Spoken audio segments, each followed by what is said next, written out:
একটি নয়, দুটি নয়, একের পর এক যেন প্রাকৃতিক বিপর্যয়ে কাঁপছে রাশিয়া।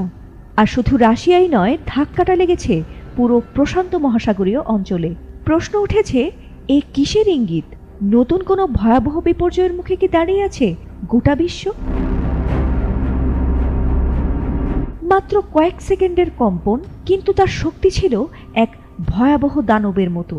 বুধবার 8.8 মাত্রার ভূমিকম্প আঘাত হানে রাশিয়ার কামচাটকা উপদ্বীপে। সমুদ্র দুলে ওঠে, সৃষ্টি হয় দানবীয় সুনামির। এখন পর্যন্ত এই সুনামি আঘাত হেনেছে রাশিয়ার উপকূলে, যেখানে 4 মিটার পর্যন্ত বিশাল পানির উচ্চতা রেকর্ড করা হয়েছে। আর এই ঢেউ ছুটে গেছে জাপান পর্যন্ত। সেখানে আঘাত হেনেছে প্রথম ঢেউ অন্তত 30 সেন্টিমিটার উচ্চতায়।